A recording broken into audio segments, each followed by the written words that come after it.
Assalamualaikum warahmatullahi wabarakatuh. Alhamdulillahirabbil alamin. Alhamdulillahilladzi arsala rasulahu bil huda wa dinil haq liyudhhirahu 'alad dini kullih wa kafa billahi syahida. Segala puji dan syukur kepada Allah Subhanahu wa taala atas nikmat Allah mudahkan kita dalam banyak kebaikan. Dan Allah berikan kita kehidupan yang memudahkan kita untuk selalu dekat kepada Allah Subhanahu wa taala. Kita hidup di Indonesia dengan segala kemudahan dari Allah. Untuk dekat sama Allah itu mudah dibandingkan dengan saudara-saudara kita di tempat lain atau di negeri yang lain. Ada di antara mereka itu untuk dekat kepada Allah aja mereka harus menanggung ancaman, kesulitan dan berbagai macam ujian. Sedangkan kita di Indonesia, alhamdulillah, untuk mendekat kepada Allah dengan ibadah, dengan ta'lim, sangat-sangat mudah. Ini perlu kita syukuri sehingga nanti Allah selalu menjaga kebaikan dan kemudahan ini untuk kita. Jadi jangan banyak mengeluh. Kalau kadang muncul keluh kesah dalam hidup kita atau dalam iman kita, coba bandingkan diri kita dengan orang lain yang lebih susah dari kita. Kadang ada orang yang ngeluh depan saya tentang, Ustadz gimana nih negeri kita, kayaknya kita nggak mungkin bangkit, kayaknya Islam apa dan seterusnya. Saya bilang kita nggak pernah hidup di zaman Mongol sih. Coba kalau kita dulu hidup di zaman Seljuk di masa kuat-kuatnya Mongol, dilanjutkan ke masanya Ottoman sampai masa Timur Leng tuh yang di Turki. Itu masa-masa kaum muslimin sangat berat menghadapi ujian dalam keimanan mereka. Anak perempuannya harus jadi budak, anak laki-lakinya juga jadi budak.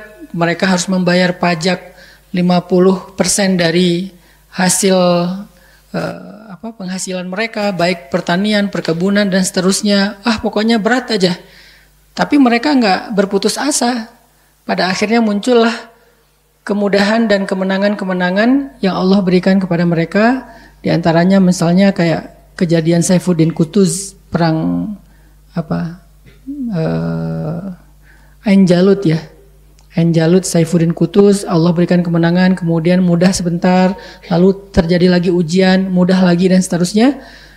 Itu lebih berat daripada kehidupan kita hari ini. Hari ini kita belajar Islam dengan mudah, berislam dengan mudah, datang ke masjid dengan mudah, beribadah dengan mudah. Semua itu adalah anugerah dari Allah yang harus kita syukuri dan kita jaga, bahkan kita jadikan sebagai kesempatan kita untuk berlomba-lomba dalam kebaikan.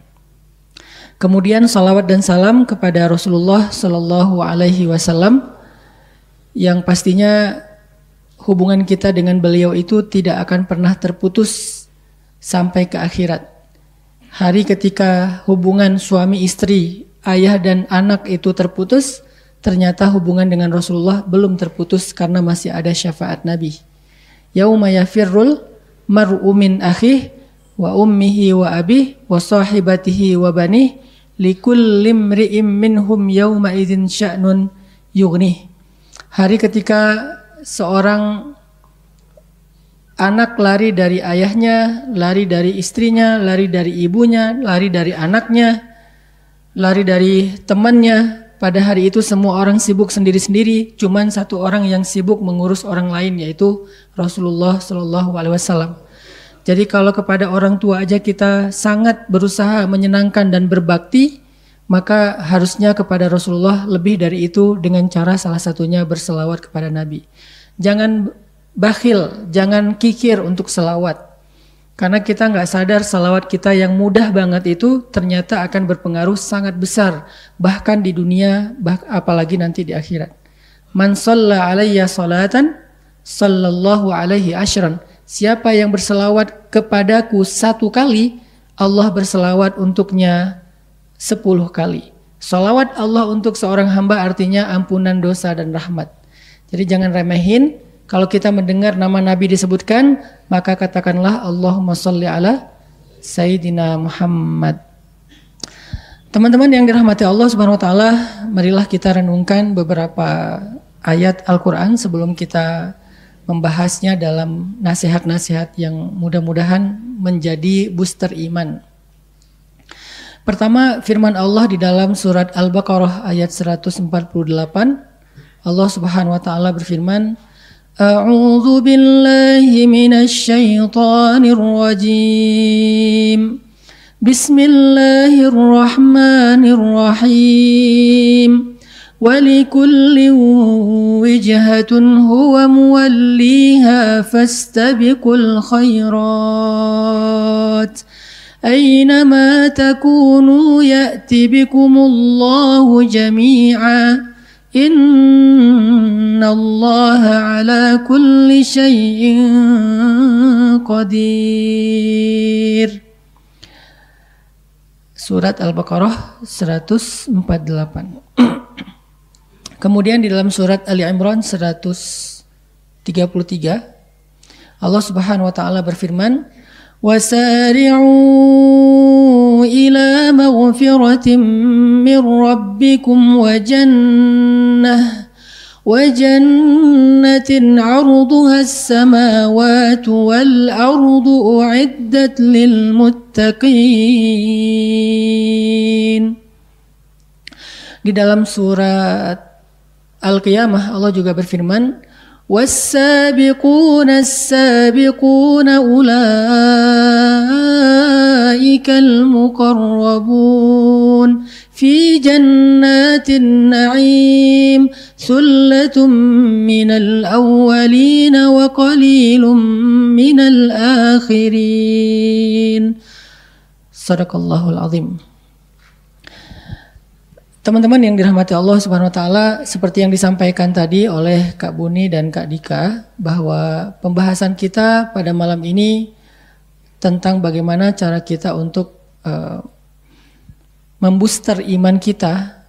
Dalam kondisi iman itu memang selalu labil, dan kita tahu tentang iman yang yazid wa yanqus, bertambah dan berkurang itu, maka solusinya harus di-charging. Dan salah satu cara untuk mencharging iman adalah duduk dalam majelis ilmu.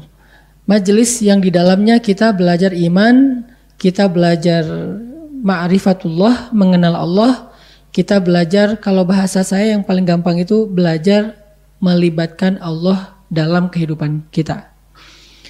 Karena kalimat ma'rifatullah, akidah, tauhid dan seterusnya adalah kalimat-kalimat yang mungkin perlu diterjemahkan agar kita faham maksudnya apa sih mengenal Allah itu.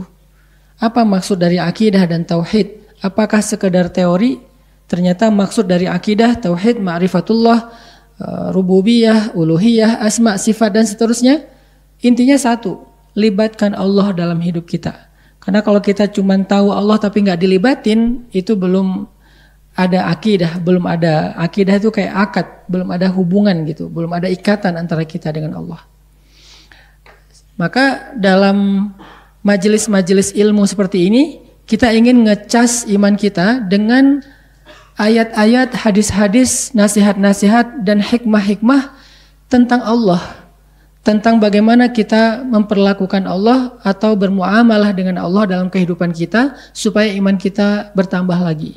Dan indikasi dari bertambahnya iman adalah bertambahnya amal solih. Jadi kita nggak bisa mengatakan iman bertambah kalau amalnya gitu-gitu aja. Nggak bisa dikatakan iman itu yazid kalau kita tidak berkurang dosanya, bertambah pahalanya. Itu tidak yazid. Jadi iman itu di-recharge, indikasinya adalah bertambahnya amal solih. Bahkan pertambahan amal solih itu tidak hanya sedikit, tetapi dia nambahnya itu kerasa banget gitu, gairahnya, semangatnya. Itu berarti memang majelis ilmu tersebut adalah majelis iman, bukan sekedar majelis perdebatan. Nah, hari ini kita akan coba belajar iman, membooster iman kita, hati kita dengan ayat-ayat yang tadi saya baca. Tentang apa sih ayat tadi? Ayat tadi bercerita tentang anjuran menyegerakan dan berlomba-lomba dalam kebaikan. Karena masalah kita seringkali itu banyak pertimbangan. Terutama dalam hal-hal yang kita kadang-kadang lagi futur, imannya lagi drop, itu biasanya banyak pertimbangan. Nanti aja, besok aja, ntar aja, tunggu aja bentar lagi sampai siap, dan seterusnya. Menunda-nunda kebaikan itu justru akan membuat iman kita semakin drop. Nah, dalam kondisi ketika kita imannya lagi drop, maka kita harus sedikit nge-push diri kita melakukan hal yang kita sebetulnya males ngelakuinnya. Udah nggak usah banyak mikir, nggak usah banyak ngerasa, lakuin aja dulu. Toh insya Allah nggak akan nyesel kok. Nyesel nih saya sholat tahajud, enggak. Nyesel nih saya ke masjid, enggak. Insya Allah kalau kita nge-push diri kita melakukan kebaikan, itu nggak bakalan nyesel. Beda banget dengan orang yang melakukan dosa. Ada hikmah ya, ada sebuah quote yang saya suka sekali. Lakukanlah kebaikan walaupun itu melelahkan, karena lelahnya akan hilang tapi kebaikannya akan bertahan. Tinggalkanlah dosa walaupun itu kamu sukai atau menyenangkan, karena kesenangannya akan hilang dan dosanya akan tetap ada. Jadi lakukanlah kebaikan walaupun berat atau walaupun susah, karena walaupun lelah, karena lelahnya akan hilang tetapi kebaikannya akan tetap ada. Tinggalkanlah dosa walaupun menyenangkan, karena kesenangannya akan hilang dan dosanya tetap ada. Jadi kadang-kadang kita emang harus nge-push diri kita untuk melakukan kebaikan walaupun lelah, karena lelah itu akan hilang. Tapi kebaikannya akan tetap ada. Sebagaimana kita belajar berusaha meninggalkan dosa walaupun menyenangkan, karena kesenangannya juga akan hilang, gak akan lama, tetapi dosanya akan tetap ada. Jadi kalau kita takut lelah berbuat baik, apa yang kita takutkan? Bentar lagi juga hilang tuh lelahnya. Lelahnya sholat tahajud itu juga sebentar lagi hilang. Lelahnya baca Quran itu sebentar lagi juga hilang. Lelahnya datang ke majelis ilmu bentar lagi juga hilang. Lelahnya kita sholat berjamaah bentar lagi juga hilang. Gak sampai seumur hidup kita lelah gara-gara beramal soleh itu gak ada. Sebagaimana berbuat dosa, bentar lagi juga kesenangannya hilang kok. Gak mungkin kita senangnya seumur hidup gara-gara berbuat dosa sekali, itu gak mungkin. Jadi ada orang yang, maaf misalnya,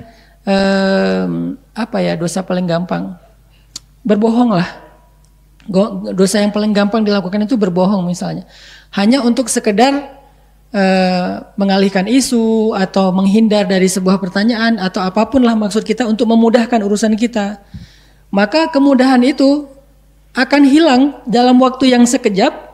Muncullah keburukan dan kesusahan setelahnya yang mungkin akan lama waktunya. Apalagi dosa yang lebih besar daripada itu. Ketika kita berbuat dosa, kesenangannya sebentar. Misalnya seorang akhwat, seorang cewek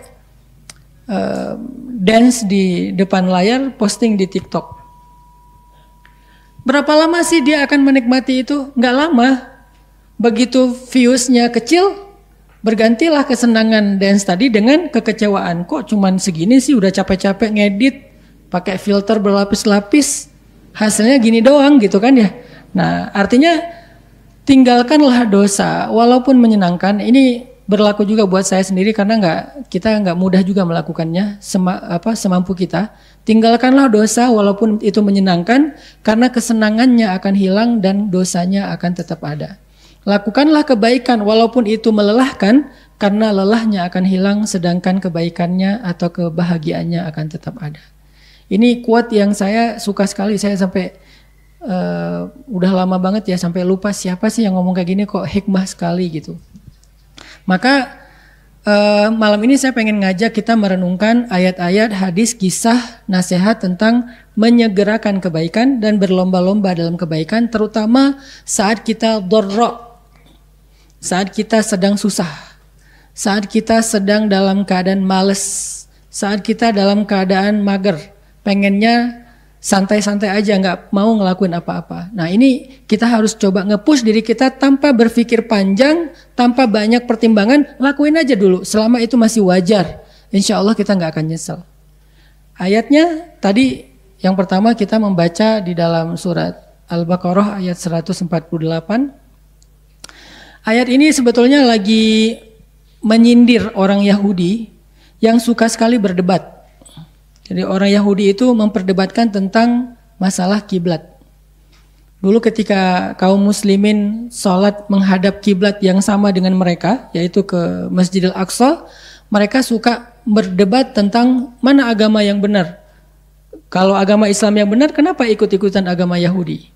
Kalau agama Yahudi yang benar, kenapa orang Islam mengklaim nabi mereka adalah nabi penutup dan menyempurnakan agama Yahudi dan seterusnya. Kalau emang menyempurnakan, kenapa atuh kiblatnya ikutan agama yang disempurnakan? Debat aja, tapi sholat enggak. Akhirnya pindah kiblat karena kaum muslimin merasa berat hati dengan hinaan orang Yahudi. Nabi juga merasa enggak nyaman. Akhirnya Allah pindahkan kiblat dari Masjidil Aqsa ke Masjidil Haram. Setelah kiblat pindah, orang Yahudi ngomong lagi, debat lagi. Kalau emang agamanya benar, ngapain sih pelin-pelan? Kalau udah benar ke Masjidil Aqsa, ya udah Masjidil Aqsa aja, nggak usah rubah-rubah. Kayaknya Islam ini pelin-pelan deh, syariatnya nggak benar deh, dan seterusnya. Kalau emang sholat ke Masjidil Aqsa itu yang benar, maka mulai sekarang sholatnya orang Islam itu nggak sah. Kalau sholat ke Masjidil Haram itu yang benar, berarti selama ini sholat mereka ke Masjidil Aqsa nggak sah. Kan bingung ya? Wah, kaum muslimin bingung lagi nih. Aduh, gimana ya Rasulullah? Berarti selama ini sholat kita nggak benar dong ke Masjidil Aqsa. Yang benar sekarang nih ke Masjidil Haram. Muncullah ayat walikulli wijhatun huwa muwalliha. Kemanapun arahnya, itu bukan itu intinya. Intinya adalah fastabiqul khairat. Udah sholat belum? Sholatnya udah benar belum? Kalau udah benar, udah ditambah belum dengan rakaat-rakaat sunnahnya?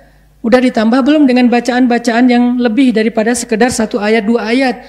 Fastabiqul khairat, intinya ayo berlomba-lomba dalam kebaikan, bukan memperdebatkan arah mana yang benar antara Aqsa atau Makkah, antara mazhab A dengan mazhab B dan seterusnya, antara yang kunut dengan yang tidak, antara yang salawatnya pakai sayyidina atau yang tidak sayyidina, antara yang tarawihnya 11 apa 23, antara yang pakai sarung atau pakai jubah. Bukan itu intinya. Intinya fastabiqul khairat, dan kita udah harus meninggalkan hal-hal yang nggak produktif kayak gitu. Sekarang intinya bukan tentang geng mana kita dalam perpolitikan di Indonesia. Sekarang kita adalah masanya, karena ini masih jauh dari tahun politik, kecuali bagi para politikus mereka selalu merasa dekat ya. Kalau kita sih masih jauh sih, 2024 masih 2 tahun lagi buat kita. Bukan itu intinya. Sekarang intinya kita udah fastabiqul khairat nggak untuk membangun Indonesia? Masa dari tahun 2019 sampai 2024 masih aja AB, kubu A dan kubu B dan seterusnya. Terus kapan bangun Indonesianya? Kapan kita berkaryanya dengan masing-masing kapasitas kita? Ya, atlet berkarya sebagai atletnya, pengusaha berkarya sebagai pengusahanya, orang sosial berkarya dengan proyek-proyek sosialnya, para dai berkarya dengan nasihat-nasihat dan dakwah programmingnya. Berkarya aja udah fokus fastabiqul khairat, sehingga kita nggak habis energi untuk hal yang tidak produktif. Ini sebuah nasihat yang penting sekali dalam keislaman kita. Karena dulu para sahabat hampir terbawa dengan gaya orang Yahudi yang debat siang malam, amalnya sedikit.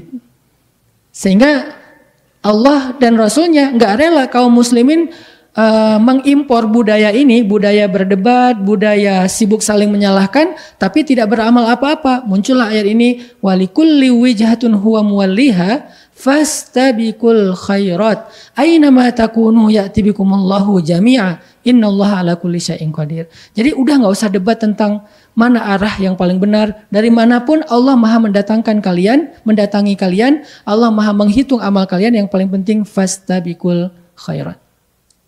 Sama seperti orang Yahudi memperdebatkan berapa jumlah ashabul kahfi.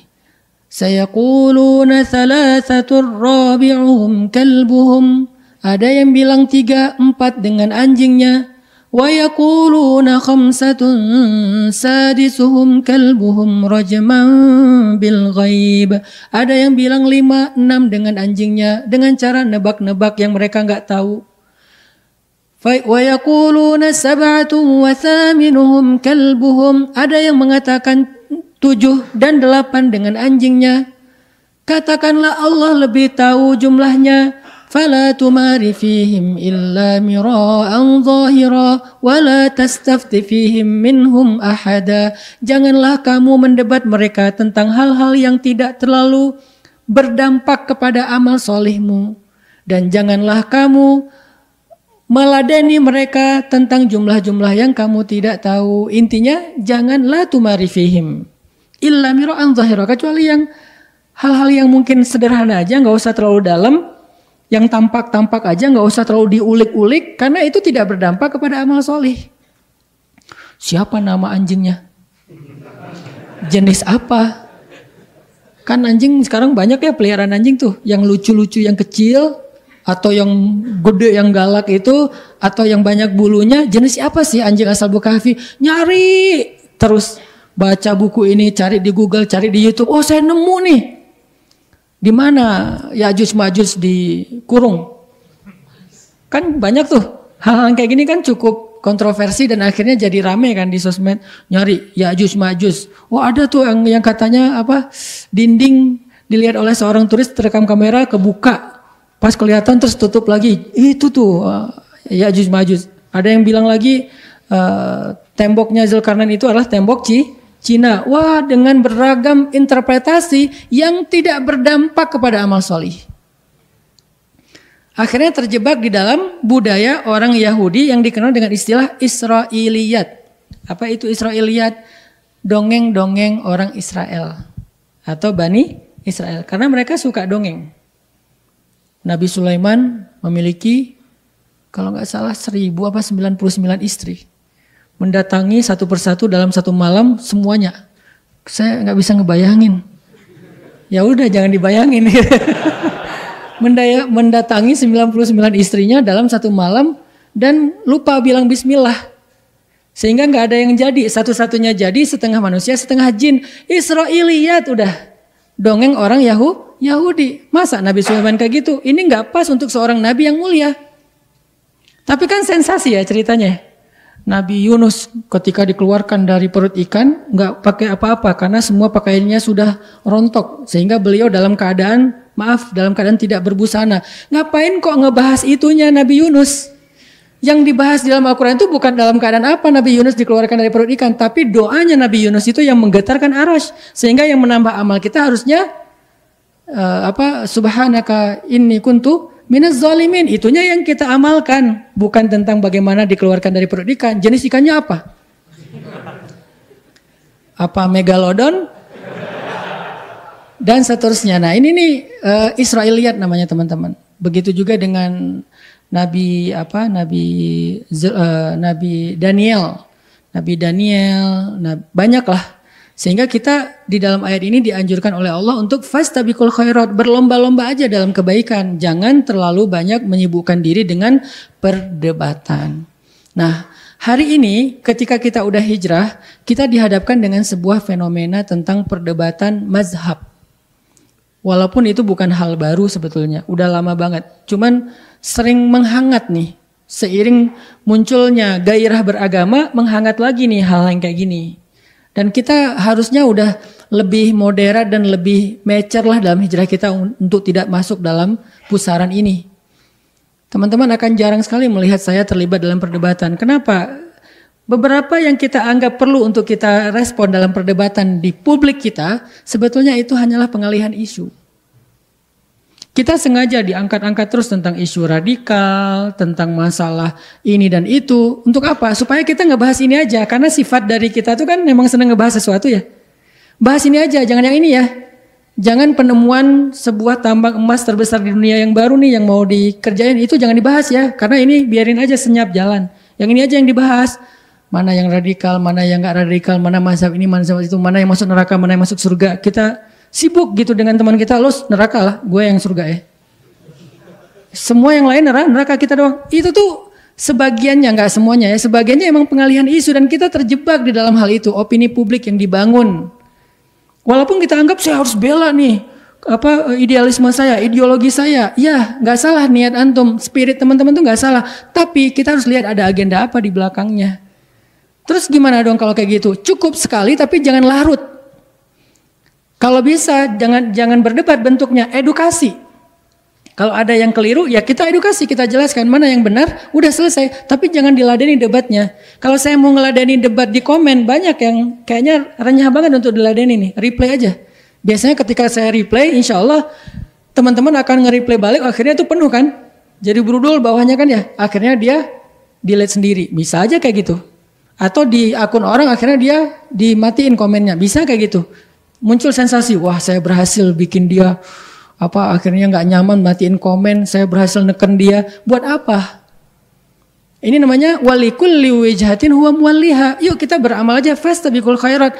Fokus aja dengan beramal. Jangan tentang perdebatan. Kalau ada yang mendebat kita dari saudara kita yang lain, mungkin dia belum matang dalam hijrahnya, masih sensasi. Yang dibahas hal-hal yang mungkin bukan hal yang cukup urgen juga, walaupun nggak ada salah dibahas, cuman nggak urgen-urgen banget sih dalam keislaman kita. Kayak misalnya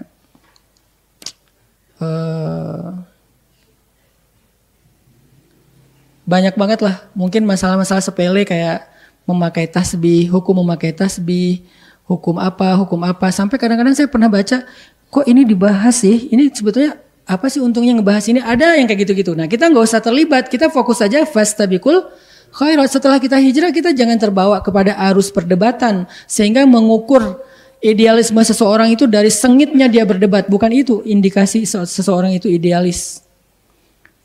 Dai yang paling idealis tidak selalu yang paling vokal. Dai yang idealis itu kadang dia silent tetapi konsisten dan cukup komitmen dengan apa yang sedang dia lakukan. Dia terus bertumbuh. Jadi ada istilahnya silent change. Jadi perubahan dalam senyap itu terjadi, perubahan. Oh kok jadi gini? Nah itu tuh idealis juga loh. Nggak harus kayak gitu. Coba hijrah sebagai tren, kan itu nggak dijadikan sebagai narasi yang keluar-keluar kan. Teman-teman mungkin sebagian besar belum ikut tarbiyah saya. Kalau ikut tarbiyah saya, loh kok beda banget dengan taklim. Nggak ngebahas jomblo, nggak ngebahas patah hati, nggak ngebahas galau. Yang dibahasnya apa? Kurikulum pergerakan, kurikulum dakwah. Kok nggak dibahas di umum? Karena emang bukan konsumsi publik. Dia untuk para aset-aset dakwah supaya mereka tahu bagaimana cara berdakwah itu dijalanin. Alhamdulillah akhirnya punya beberapa amanah-amanah baru. Dan itu semuanya menunjukkan idealisme kita juga dalam dakwah. Enggak harus selalu berbanding lurus dengan lantangnya suara dan panjangnya narasi. Sehingga kalau teman-teman mau nunjukin ekspresi bahwa saya idealis, saya setia, loyalis terhadap idealisme saya, ideologi saya, jangan tunjukkan hanya dengan narasi yang panjang dan lantangnya suara. Tunjukkan dengan karya konkret yang berdampak secara sosial.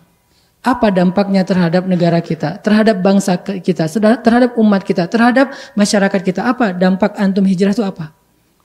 Setelah hijrah apa dampaknya buat keluarga dulu deh. Buat ayah, ibu, adik, keluarga di rumah, apa dampak teman-teman setelah hijrah itu apa dampak di rumah? Oh sekarang di rumah udah gak ngerepotin orang tua lagi. Sama adik kakak udah gak suka berdebat, udah ngalahan. Sama orang tua udah lebih santun. Di rumah udah jadi teladan dalam akhlak-akhlak yang baik. Itu tuh dampak yang konkret. Itu aja, fokus fastabiqul khairat. Bukan makin hijrah, makin sengit perdebatan di rumah.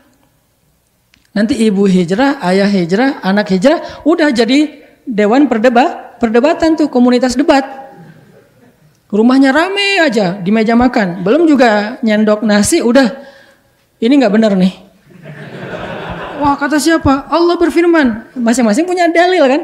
Semua Allah berfirman, semua Rasulullah bersabda. Gak selesai, akhirnya gak jadi makan, piring terbang. Nah ini artinya teman-teman kita kurang fastabiqul khairat. Coba fokus saja beramal deh, fokus saja berkarya deh. Anak muda terutama, karena dakwah saya pengen segmen anak muda. Anak muda coba jangan terjun terlalu dalam, bukan gak boleh ya, terlalu dalam arus perdebatan. Baik itu dalam urusan ideologi Islam kita, apalagi dalam urusan yang lain. Boleh tapi yang sifatnya konstruktif, edukatif, bukan destruktif dan tidak produktif. Harus konstruktif. Apa dampaknya dengan narasi ini? Apa edukasi yang kita share di tengah masyarakat dalam membentuk opini mereka tentang kebenaran? Kalau nggak ada ya berarti ya kita tahan diri. Intinya fastabiqul khairat itu adalah sindiran Allah kepada orang Yahudi yang terbiasa berdebat. Siapa nabi terakhir? Harus orang Bani Israel dong. Dia punya ciri-ciri ini. Begitu nabinya muncul, kok bukan Bani Israel? Kok orang Arab? Nggak mau Akhirnya mereka menghindar. Mereka mengingkari kebenaran dari risalah Nabi terakhir itu. Ini bukan fokus kepada amal solih, tapi fokusnya kepada perdebatan dan mempertahankan pendapat. Kemudian yang ayat kedua yang tadi kita baca adalah surat Ali Imran 133 Allah juga memerintahkan kita untuk bersegera dalam kebaikan. Wasari'u itu artinya segeralah kalian ila maghfiratin min rabbikum wa jannah, kepada ampunan dari Rabb kalian dan surga. Artinya bersegeralah kalian taubat dan amal solih. Itu bahasa Al-Quran kan bahasanya sastra ya. Wasari'u ila maghfiratin min rabbikum, bersegeralah kalian kepada ampunan dari Rabb kalian. Maksudnya segera taubat. Astaghfirullahalazim. Maka setiap kali kita berbuat dosa, kata Nabi, iringilah keburukan kalian dengan kebaikan. Maksudnya iringilah dosa kalian dengan istighfar dan taubat. Setiap kali kita berbuat dosa, langsung astaghfirullahalazim. Salah ngomong astaghfirullahalazim. Kepancing emosi astaghfirullahalazim. Segera, jangan tunggu nanti. Kenapa? Narasi paling sederhananya kan kita nggak tahu usia kita, itu yang paling sering. Tapi narasi lain adalah kenapa harus ditunda kalau itu sebuah kebaikan? Belum siap, nggak apa-apa. Kalau kita merasa belum benar-benar siap, memangnya kita siapnya kapan? Setahun lagi, 2 tahun lagi, kita belum tahu juga kapan kita siap. Dengan kita istighfar, dengan kita menyegerakan kebaikan, kita berharap Allah yang akan mentaufikkan kita, membantu kita dalam proses itu. Jadi nggak usah nunggu siap. Kayaknya kalau saya istighfar sekarang nanti buat dosa lagi sia-sia deh. Kata siapa? Allah nggak pernah berputus asa mengampuni dosa kita walaupun sekian ribu kali dalam sehari. Kenapa kita berputus asa meminta ampun? Allah ngasih aja nggak putus asa. Masa kita minta putus asa? Kan minta itu nggak ada yang hilang, malah dapat. Yang ngasih kan memberi kan. Kalau ibarat manusia tuh kehilangan sesuatu walaupun Allah tidak kehilangan apapun. Jadi Allah aja yang ngasih, nggak pernah berputus asa. Kita istighfar nih, Allah kasih ampunan. Buat dosa lagi, istighfar, Allah kasih lagi. Sehari 1000 kali kita kayak gitu, sehari 1001 kali Allah ngasih ampunan.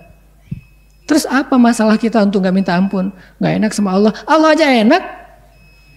Kita yang kegeeran ngerasa kayak gimana gitu ya. Kayaknya kita memperlakukan Allah kayak gimana? Enggak. Kecuali kita nggak serius minta ampunnya. Istighfar aja dulu. Kan Allah mah seneng kayak gitu. Jangan, jujur walaupun lemah. Mending jujur lemah daripada main-main. Astagfirullahalazim. Tapi nggak serius, mending astagfirullahalazim. Udah gitu berbuat dosa lagi, lemah kan?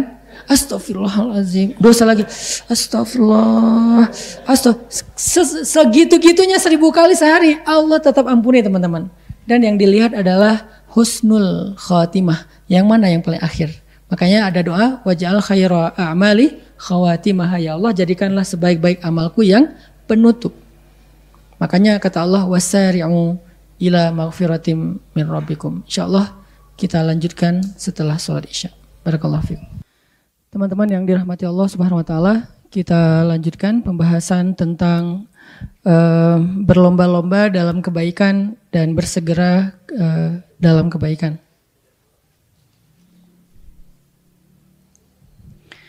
Tadi kita membaca surat Ali Imran ayat 133, wasari'u ila maghfiratin min rabbikum jannah. Jadi Allah meminta kita untuk bersegera atau tidak menunda waktu. Pertama dalam urusan taubat dan yang kedua dalam urusan amal solih. Jadi kata Nabi, iringilah setiap perbuatan buruk dengan kebaikan. Artinya iringilah dosa dengan istighfar. Maka jangan bosan untuk beristighfar kepada Allah, karena Allah itu gak pernah bosan untuk mengampuni dosa kita. Allah gak pernah bosan untuk ngasih kita taubat, menerima taubat kita.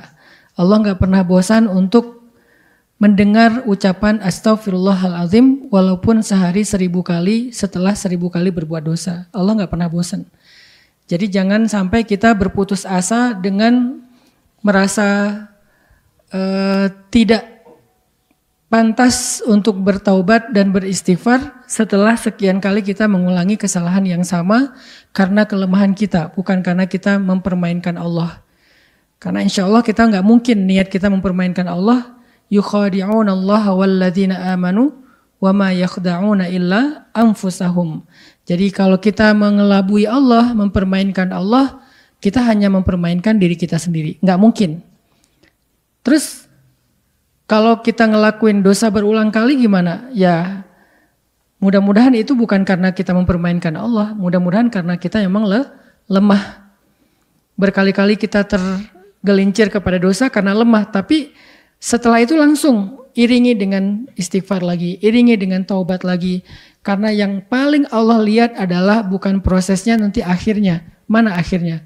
Taubat atau dosa?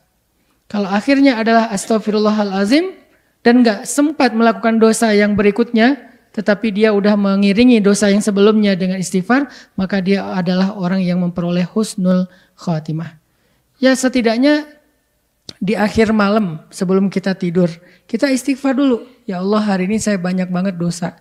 Dari mulai bangun tidur tadi pagi udah dosa, di sosmed dosa, di jalan dosa, ketemu orang dosa, dalam kesendirian pun masih banyak dosa.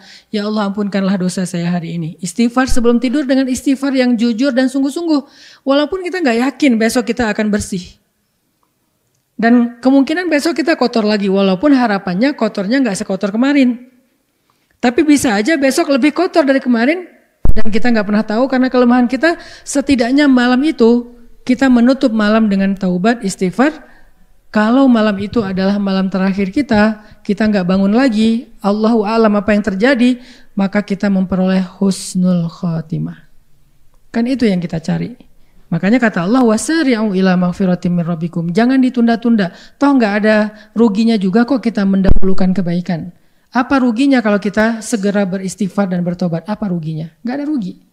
Gak ada gara-gara kita istighfar terus kita kayak kehilangan sesuatu. Gara-gara kita istighfar kita kehabisan waktu. Gara-gara ke istighfar kita akhirnya jadi capek. Apa capeknya mengatakan astaghfirullahalazim?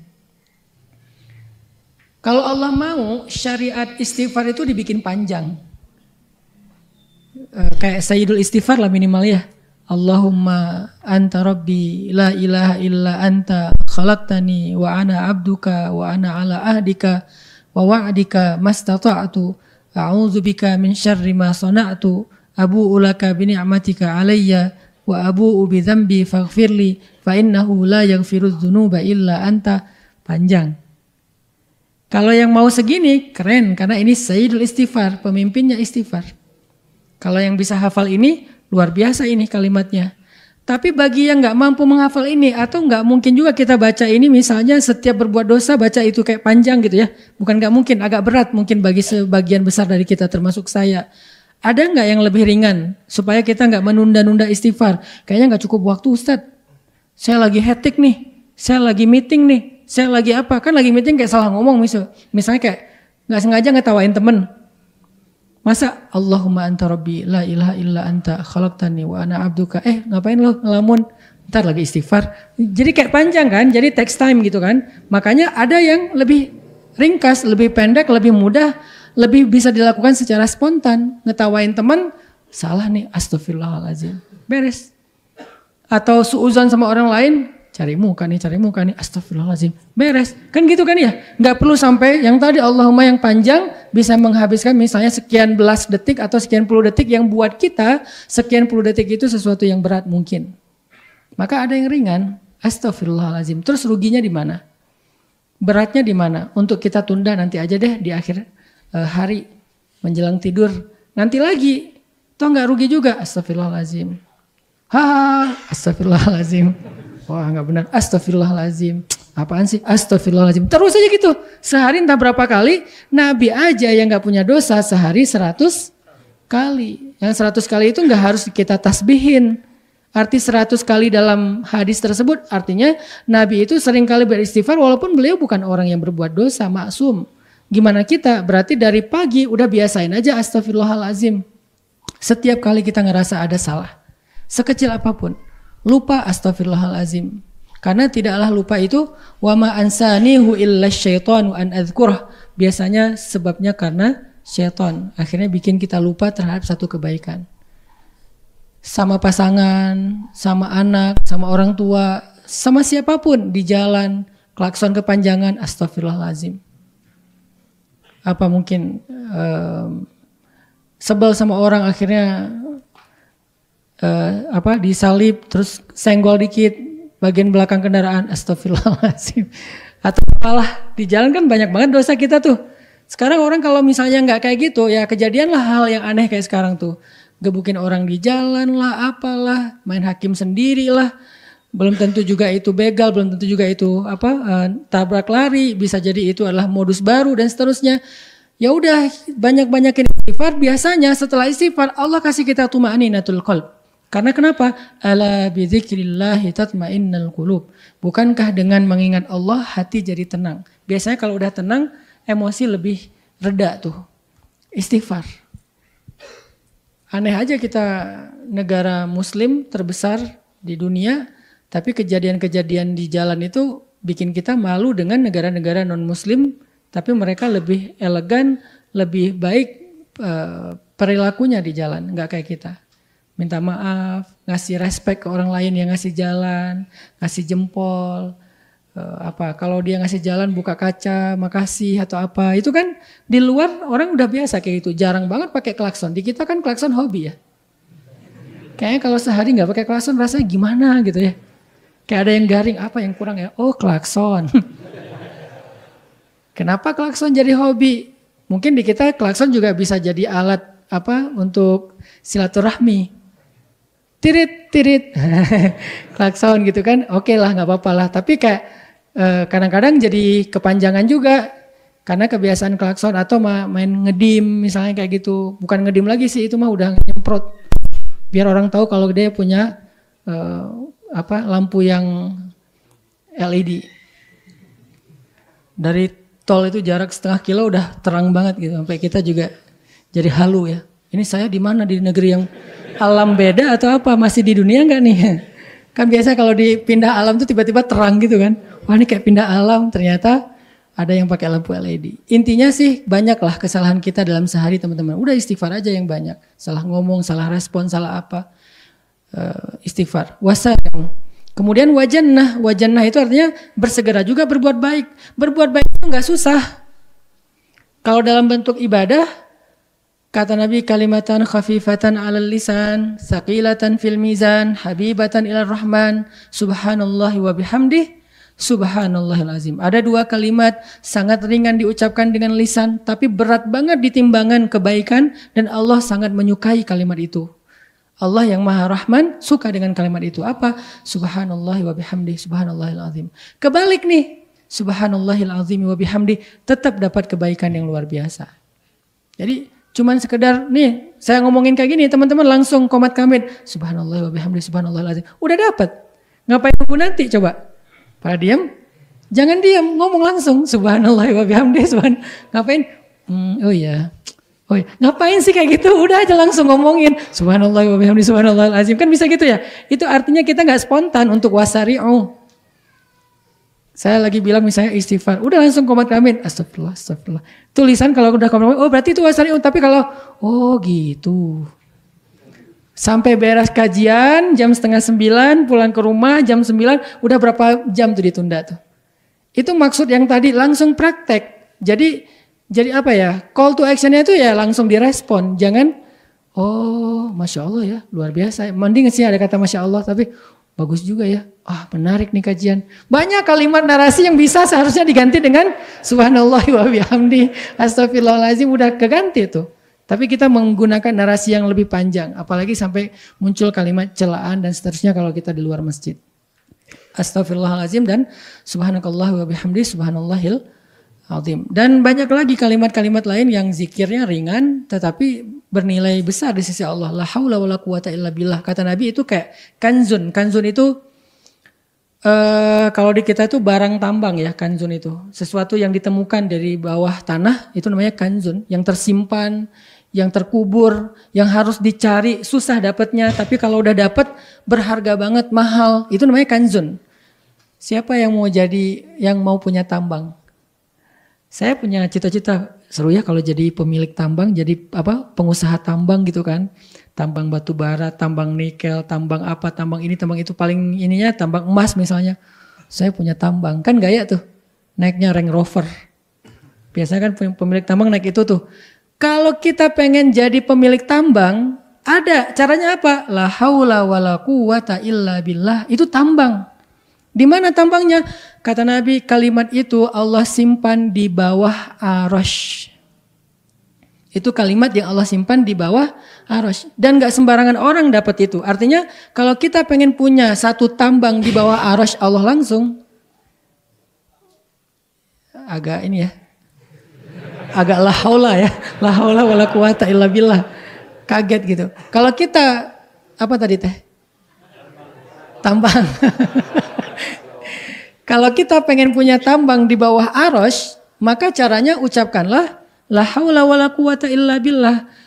Kalau kita pengen punya tambang yang lebih besar, yang lebih banyak hasilnya, ya banyakin aja la haula wala quwata illa billah. Karena itu tambang langit banget itu. Tambang bumi itu batu bara, nikel, emas dan seterusnya. Saya bukan orang tambang jadi nggak terlalu menguasai. Tanya Mardigu misalnya, yang ngerti tambang. Tambang bumi banyak, tapi kita kan nggak dapat jatah nih. Kayaknya mau jadi apa pemilik tambang kayak nggak kepikiran. Mungkin nggak ya, bisa nggak ya jadi saya pengusaha tambang kayak Haji Hisham atau siapa. Kayaknya agak berat ya. Hanya orang yang cukup terpilih lah. Walaupun harusnya semuanya bisa bahasa motivasi. Kalau dia bisa, kita bisa. Tapi kalau realistisnya kan di antara kita di sini mungkin nggak tahu ada nggak orang tambang di sini. Mungkin nggak ada. Kalau ada pun 1-2 orang doang. Cari aja di depan ada yang parkir Range Rover nggak?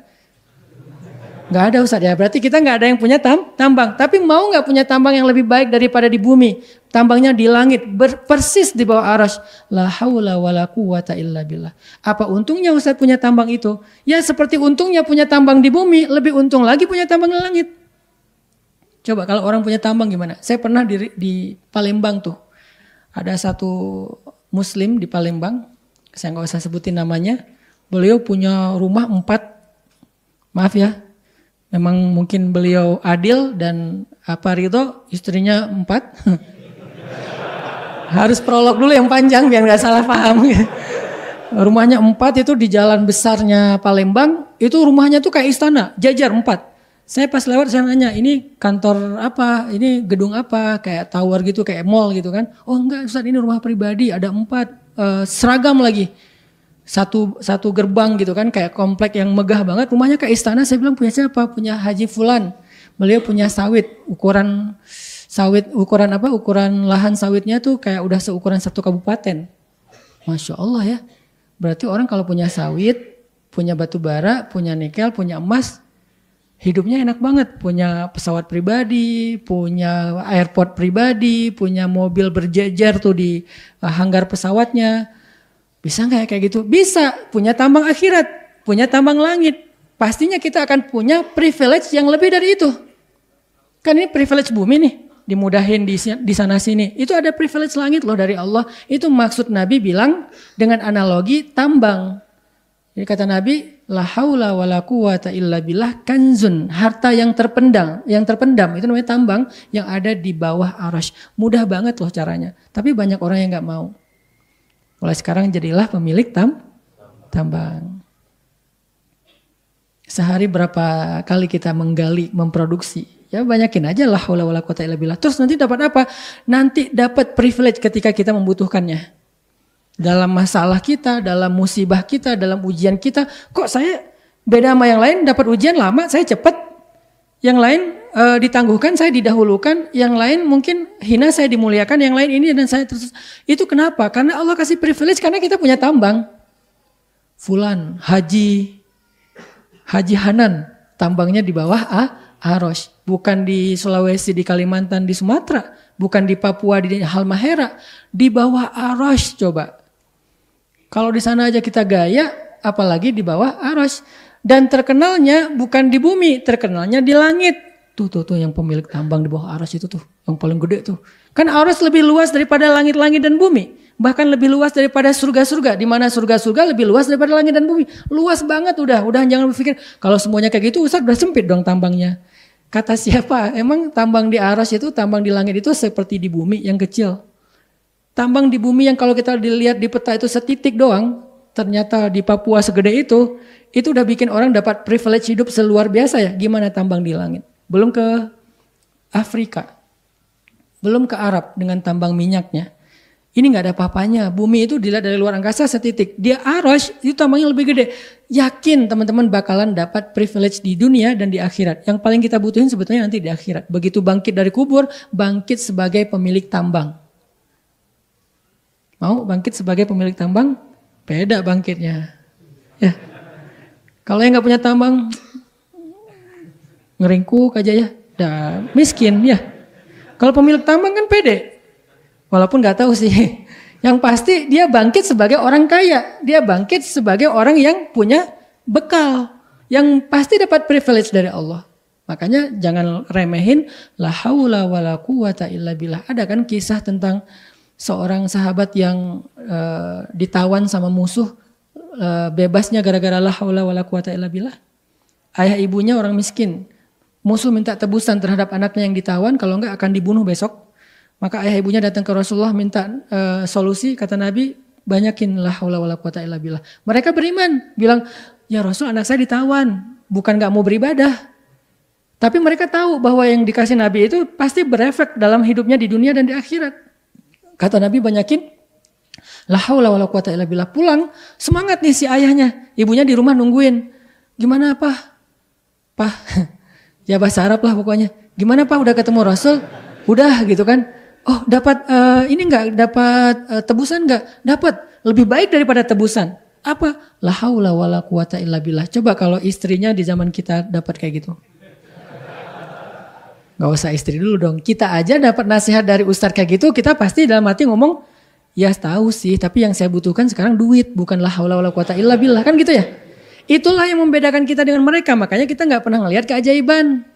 Kalau mereka percaya, begitu Nabi bilang la haula wala quwata illa billah, dia pulang dengan semangat, kayak dapat tebusan gede gitu, bahkan lebih. Terus kasih tahu ke istrinya dengan semangat, istrinya juga, Masya Allah benar. Ya udah yuk kita banyakin, la haula wala quwata illa billah. Tiba-tiba ada yang ngetuk pintu rumahnya, anaknya datang bawa kambing, domba itu satu lembah. Bawa domba satu lembah, entah berapa ribu domba. Hah, kamu selamat nak? Ya gimana caranya kamu bisa selamat? Siapa yang bantu kamu? Aku lagi diikat nih. Diikat, kemudian tiba-tiba datang seorang laki-laki dengan pakaian putih-putih bercahaya melepaskan ikatanku, kemudian menyuruh aku untuk pulang dan membawa domba-domba milik musuh itu, ya kayak apa, ghanimah gitu ya, harta rampasan perang. Dan musuhku nggak menyadari apapun yang terjadi sama aku karena mereka tertidur pulas. Allah membuat mereka tertidur dan nggak mendengar apa-apa. Yang saya heran, domba selembah itu seberapa berisik sih? Kan berisik banget ya. Kan rame tuh, namanya domba kan ya, selembah. Kok sampai musuh nggak bangun sih? Domba selembah itu lagi digiring. Kita domba 3 ekor aja udah rame. Ini domba selembah digiring dengan suara yang berisik. Musuh nggak tahu karena Allah menyelamatkan dia. Apa modalnya? Zikir ayah ibunya, la haula wala quwata illa billah. Bukan hanya bebas, dapat bonus domba selembah. Artinya ringan, mau wajannah beramal soleh dengan simbolkan surga itu nggak susah sebetulnya. Apa yang membuat kita menghalangi diri untuk berbuat baik? Sama kayak misalnya qaulun ma'rufun shadaqah, ucapan yang baik itu sedekah. Atau amal yang paling Allah suka itu menyenangkan hati saudaramu. Dengan hanya senyum aja, biasanya kan senyum itu nular ya. Begitu kita senyum, orang lain senyum akhirnya dapat pahala sedekah dan seterusnya. Itu beramal baik teman-teman. Jadi nggak usah ditunda-tunda. Wasari'u aja, yang ringan-ringan yang kita mampu aja. Kalau yang berat mungkin memang butuh persiapan. Mau tahajud, baru jam 9 pagi, kan gak mungkin ya. Ya nunggu dong malam. Ya ada amalan yang memang kita harus nunggu waktunya, kita harus siapkan diri. Tapi jangan sampai kita gara-gara ada amalan yang gede-gede yang harus persiapan, kita jadi gak beramal yang kecil-kecil. Padahal yang kecil ini juga nilainya besar di sisi Allah. Famay ya'mal mithqala dzarratin khairan yara, la tahqiranna minal ma'rufi syai'a. Jangan remehin amalan kecil walaupun sekecil mithqala dzarrah, kata Nabi. Karena bernilai besar. Itu yang ada di surat Ali Imran. Kemudian yang paragraf terakhir yang kita baca tadi, surat Al-Waqi'ah. Di surat Al-Waqi'ah Allah berfirman, was-sabiqun as-sabiqun. Ada 2 kalimat sabiqun. Was-sabiqun as-sabiqun. Apa arti was-sabiqun as-sabiqun? 2 kata sabiqun. Kata sabiqun itu dari kata, kalau di Indonesia yang common itu adalah musabaqah. Musabaqah itu artinya perlombaan. Jadi Was-sabiqun artinya orang yang berlomba, orang yang saling mendahului. Itu namanya berlomba. Ada dua kalimat was-sabiqun. Was-sabiqun as-sabiqun artinya apa? Kata para ulama tafsir artinya was-sabiquna fid dunya fahumus sabiquna fil akhirah. Was-sabiquna fil a'malis shalihah fahumus sabiquna ilal jannah. Siapa yang di dunia sabiqun, saling mendahului, saling berlomba dalam kebaikan, maka nanti dia di akhirat saling mendahului dan berlomba masuk surga lebih dulu. Makanya surga, orang yang masuk surga itu kan beda-beda waktunya. Ada yang pas dia masuk ternyata temennya udah 1000 tahun di dalam surga. Kan di sana abadi kan, nggak ada batas usia. Hati-hati ini udah time limit nih, udah deadline, nggak bisa masuk lagi nanti. Enggak, ya terus aja selama-lamanya. Ada yang nunggu 500 tahun, ada yang nunggu 1000 tahun, ada yang nunggu 10.000 tahun, ada yang nunggu sekian ratus ribu tahun. Lama banget loh. Nah, tingkatan atau durasi waktu yang siapa lebih cepat dan siapa yang lama itu ditentukan oleh apa? Salah satunya di dunia, siapa yang lebih dulu dan bersegera dalam amal soleh di dunia, nanti dia juga yang akan lebih dulu dan lebih bersegera dalam surga Allah Subhanahu wa taala. Itu yang menjadi spirit dan motivasi sahabat untuk berlomba-lomba dalam kebaikan di masa hidup mereka. Karena mereka pengen duluan masuk surga. Sehingga ketika harusnya mereka nunggu 100 tahun, gak perlu 100 tahun. Bahkan yang masuk surganya bareng, sampainya beda. Masuk ke surganya bareng nih. Tapi sampai ke surganya beda-beda. Tergantung apa? Tergantung siapa yang lebih duluan melakukan kebaikan. Sehingga nanti sampainya lebih duluan.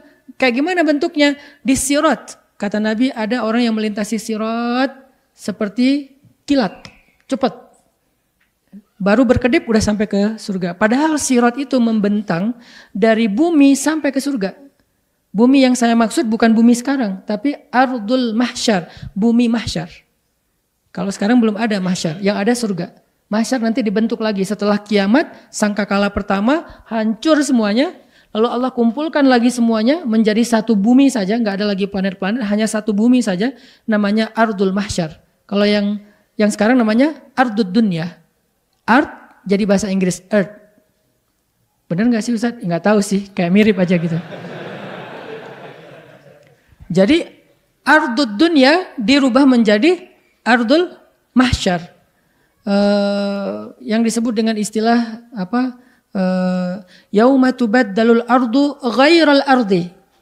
Hari ketika Allah mengganti ardu yang lama dengan ardi yang baru. Di akhir surat Ibrahim kalau nggak salah. Yauma tubaddalul ardu ghairal ardi was samawat. Hari ketika Allah ganti bumi yang lama dengan bumi yang baru. Apa arti bumi yang baru? Mahsyar. Jadi mahsyar adalah sebuah planet atau bumi yang ukurannya entah berapa ribu kali lipat lebih besar daripada bumi yang sekarang. Tapi bentuknya udah gak ada lagi gunung dan lembah. Semuanya rata. Gak ada lagi lembah dan gunung. Sehingga tidak bisa kita menghindar dari sengatan matahari. Kalau ada lembah kita masih bisa berlindung di balik gunung. Ini udah rata semuanya. Dan ukurannya lebih besar daripada sekarang. Yang jaraknya kalau 1000 kali lebih besar. Pastinya lebih dari 1000 kali. Berarti jaraknya 1000 kali lebih jauh daripada jarak yang sekarang. Di mana orang dikumpulkan di Ardul Mahsyar itu? Di sebuah titik yang dulunya bekas Masjidil Aqsa. Kenapa kayak gitu? Itu yang disebut di dalam surat Qaf kalau nggak salah, makanin qarib, tempat yang dekat. Ketika malaikat memanggil manusia, mim makanin qarib, dari tempat yang dekat itu kata ulama tafsir adalah Al-Aqsa. Maka manusia nanti akan dikumpulkan semuanya di Al-Aqsa, yang sekarang titiknya Al-Aqsa, Masjid Al-Aqsa, Palestina. Di situ manusia dikumpulkan, disitulah manusia akan disidang. Yaumul Hisab, hari persidangan. Tapi jarak Al-Aqsa yang nanti beda dengan yang sekarang. Sekarang kita ke Al-Aqsa kalau naik pesawat 12 jam kali 1000. Kalau mahsyar itu lebih besar 1000 kali lipat. Tapi menurut para ulama, entah sekian ribu kali lipat, nggak ada yang tahu persis. Pastinya sekian ribu kali lipat lebih besar daripada bumi yang sekarang. Kebayang nggak kita yang meninggal di Indonesia nanti jalannya ke Al-Aqsa berapa lama? Kan dibangkitkan dari kubur masing-masing. Kalau kita dikuburkan di Indonesia nih, meninggal di Bandung, dikuburkan di Bandung, bangkitnya di Bandung juga. Pas bangkit dari Bandung, mau jalan ke Al-Aqsa, sekarang aja kalau kita naik pesawat 12 jam, kebayang gak jalan kakinya berapa tahun? Mungkin 2 tahun, karena ada yang naik sepeda 1 tahun. Tapi sepeda. Dan itu bukan Al-Aqsa, sampai Mekah kan ya. Ada yang dari Jawa naik sepeda ke Mekah setahun, itu sepeda. Tapi gak murni sepeda juga sih, naik kapal ya. Kalau seandainya darat semua, mungkin dia 2 tahun, karena kapal lebih cepat dari sepeda. Kalau naik sepeda aja ke Mekah 2 tahun, ke Aqsa mungkin 3 tahun, berarti jalan kaki dikali 2. Kalau misalnya jalannya cepat dan konstan. Kan jalannya gak konstan. Jalan, istirahatnya sebulan. Ya seumur hidup sampai Al-Aqsa. Kebayang gak sih analog ini biar kita paham dulu nih jaraknya. Kalau di dunia aja kita butuh waktu 10 tahun untuk sampai ke Al-Aqsa, kali 1000. 10.000 tahun baru sampai ke titik hisab. Lu belum dihisab loh. Dari dibangkitkan baru sampai ke sana itu 10.000 tahun. Sementara yang lain-lain udah di surga entah di gimana-mana tuh. Udah keliling-keliling, udah staycation, udah healing, udah apa. Kita masih aja, kemana mbak? Kemana mas? Ke Aqsa. Ke Aqsa baru berapa lama? Baru juga 1.000 tahun. Baru 1.000 tahun. Karena jaraknya 10.000 tahun. Kalau jalan kaki, nggak bawa bekal. Gimana kalau bawa bekal? Bukan ransel, yang dibawa apa? Dosa yang lebih berat daripada 7 lapis bumi. Apa salah satu dosa yang paling berat yang dipikul seperti memikul 7 lapis bumi? Dosa memakan harta waris secara haram. Mengambil yang bukan haknya di dalam waris. Itu kan kayak memikul tanah, 7 lapis tanah loh. 7 lapis bumi kita pikul. Kebayang gak jalannya kapan sampainya? Gak bisa jalan, ya udah merangkak juga gak bisa. Gitu-gitu aja terus. Tapi gak jalan-jalan. Orang udah lalu-lalang kita masih gitu-gitu aja kayak apa? Kayak kura-kura. Tapi kura-kura yang batoknya nggak sekura-kura. Batoknya mungkin gedung dewan. Tapi kitanya kura-kura kecil. Kebayang nggak sampai ke Aqsanya berapa puluh ribu tahun lagi tuh. Itu kondisi di akhirat di padang mahsyar teman-teman. Terus yang bikin cepat apa? Wasabiqun.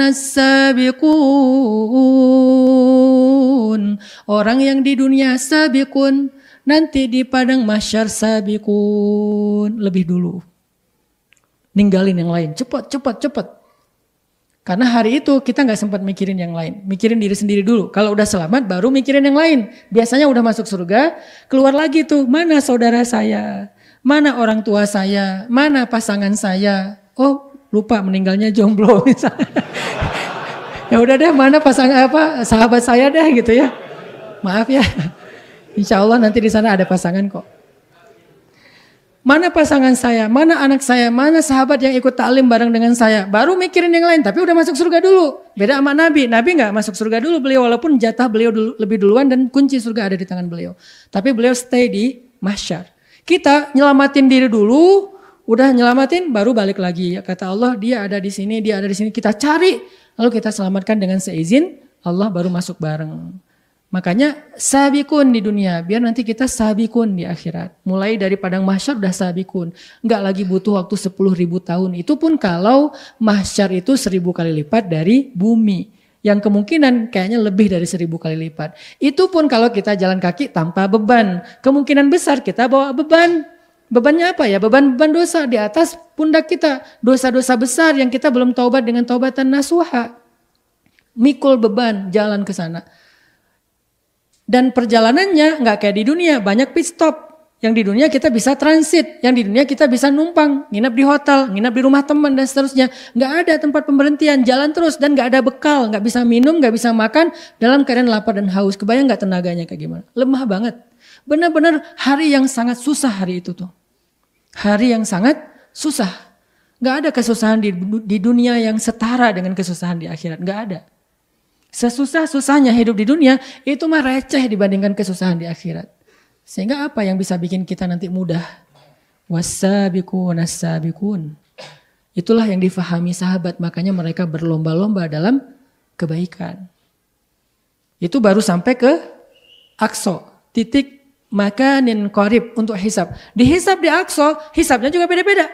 Ada yang hisapnya lama, ada yang hisapnya cepat. Siapa yang dapat hisap yang cepat? Yang gak ditanyain satu persatu. Karena amalan kita itu ditanya lebih detail daripada audit apapun di dunia. Kita diaudit aja lama banget. Audit keuangan, atau mungkin lebih ke pengadilan di dunia kan lama banget ya, berkali-kali datang ke pengadilan, belum beres, balik lagi, lusa minggu depan datang lagi. Hanya kadang-kadang masalah sepele atau seorang suami istri ketika istrinya menuntut untuk fasakh atau khulu, minta cerai, itu kan pengadilannya aja berkali-kali sampai keluar surat cerai dari pengadilan agama misalnya. Itu aja ribet, baru satu kasus. Kebayang nanti di akhirat kasus kita sejak kita baligh usia 10 tahun udah mulai ditanya tuh. Satu hari mungkin hisabnya bisa sekitar 1 tahun lebih. 1 hari doang. Karena dalam 1 hari 24 jam itu entah apa aja dosa-dosa yang kita lakukan. Belum lagi dengan orang lain. Orangnya mana sekarang? Datangin dulu orangnya. Jadi saksi dulu. Debat dulu. Saling hujat dulu. Saling menuntut dulu dan seterusnya. Panjang.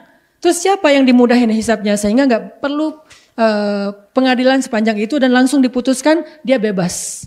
Bahkan bukan hanya bebas, dapat ganti rugi. Bukan hanya dapat ganti rugi, dapat kebaikan. Siapa? Was-sabiqun as-sabiqun.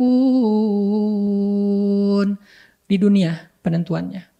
Gak bisa lagi nanti di akhirat kita beramal soleh. Di dunia sekarang. Begitu dengar hayya 'alas shalah.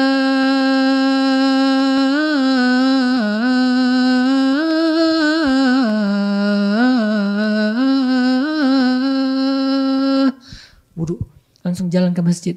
Was-sabiqun as-sabiqun. Ingin mendapatkan di awal waktu bersama imam shaf pertama. Nanti urutan masuk surganya seperti urutan shaf. Shaf 1, shaf 2, shaf 3 dan seterusnya. Itu sangat menentukan. Enggak sekali 2 kali. Mana yang paling dawam. Makanya enggak bisa kita jangan menghakimi orang lain. Wah, saya tahu sekarang siapa yang bakalan paling telat masuk ke surga. Tuh lihat yang istiqomah di belakang tiang. Asal sholat pasti di belakang tiang. Belum tentu. Artinya kita juga kan belum tentu sampai akhir hayat kita bisa kayak gitu kan. Makanya yang dawam dalam kondisi was-sabiquna fid dunya itu yang nanti akan menentukan fahumus sabiquna fil akhirah. Sekarang kita baca beberapa kisah bagaimana sahabat berlomba-lomba dalam kebaikan. Makanya Nabi mengatakan khairun nas qarni tsummal ladzina yalunahum tsummal ladzina yalunahum. Sebaik-baik manusia atau generasi adalah generasi aku. Kenapa generasi sahabat itu disebut sebagai khairul qurun atau khairun nas, sebaik-baik manusia, sebaik-baik generasi? Karena merekalah yang paling bergairah dan semangat dalam musabaqah fil a'malis sholihah. Berlomba-lomba dalam amal-amal soleh. Mereka yang paling baik. Nanti kita akan tahu gimana semangat mereka. Sekarang pertanyaannya kita mau gak niru dan mengikuti teladan mereka. Sehingga kita insya Allah juga menyusul mereka dalam berlomba-lomba untuk masuk surga Allah.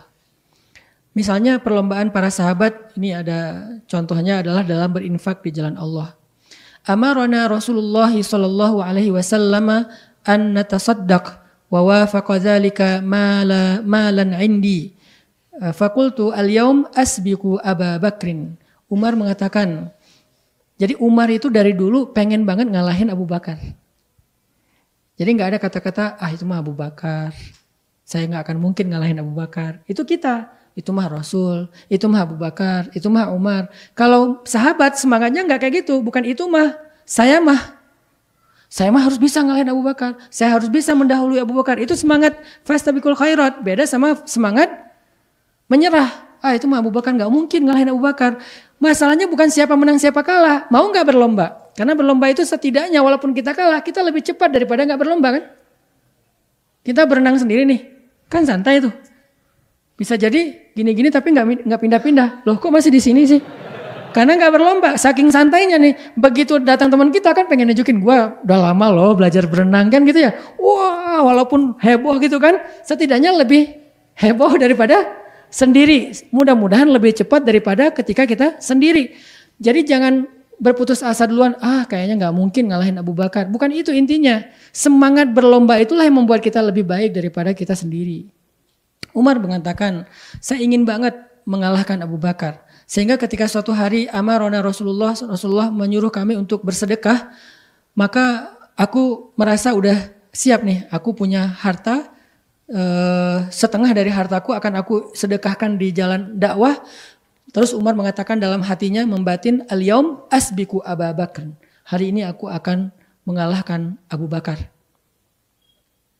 Kemudian faji'tu binisfi mali, maka Umar bilang aku datang membawa setengah dari hartaku. Faqala li Rasulullah berkata kepadaku, ma abqaita li ahlika ya Umar? Apa yang engkau simpan untuk keluargamu hai Umar? Qultu mithlah, sama dengan yang aku berikan. Jadi yang aku berikan segitu, yang aku tinggalkan di rumah segitu. Jadi setengah-setengah. Tiba-tiba ata Abu Bakrin bikulli ma indahu. Tiba-tiba datanglah Abu Bakar membawa harta yang enggak terlalu banyak. Umar dalam hati mengatakan, nah, aku ngalahin Abu Bakar nih. Maka Rasulullah bertanya, ya Abu Bakar, ma abqaita li ahlik? Apa yang engkau sisakan untuk keluargamu? Kata Abu Bakar, abqaitu lahumullah wa rasulah. Tidak ada yang aku tinggalkan untuk keluargaku kecuali Allah dan Rasulnya. Umar kaget, Allah dan Rasulnya, itu artinya gak ada yang tersisa di rumah Abu Bakar. Kalau kita masih nanya, maksud lo? Saking lolanya kita ya. Sahabat kan pinter-pinter, makanya jadi orang muslim itu harus cerdas, harus smart, jangan polos-polos amat. Perdebatan tentang hal yang polos, penulisan yang benar tentang insya Allah. Insya Allah atau insya Allah atau receh banget sih. Nggak elegan. Muslim itu elegan, ngomong sepintas tapi pemahamannya dalam. Coba baca bait-bait syair para ulama kita. Kalau ngejelasin sesuatu tuh singkat, tapi pas dibedah panjang banget, bisa jadi satu buku sendiri. Itulah kecerdasan kaum muslimin dari zaman sahabat sampai zaman-zaman kejayaan Islam. Sehingga ketika Abu Bakar mengatakan, abaqaitu lahumullah wa rasulah, aku tinggalkan untuk keluargaku Allah dan Rasul, itu udah jelas maksudnya gak ada yang tersisa di rumah Abu Bakar kecuali yakin kepada Allah dan taat kepada Rasul. Umar mengatakan, la usabikuka ala syai'in abada ya Abu Bakar. Aku gak bisa ngalahin kamu wahai Abu Bakar dalam hal apapun di antara kebaikan. Ini takjubnya Umar kepada Abu Bakar. Abu Bakar terus kayak gitu juga. Merasa udah puas diri. Enggak, Abu Bakar berlombanya dengan siapa? Dengan Rasul. Yang pernah saya cerita juga, nanya ke anaknya, putrinya, yang itu istrinya Rasulullah sendiri. Karena yang paling tahu Abu Bakar dan paling tahu Rasulullah.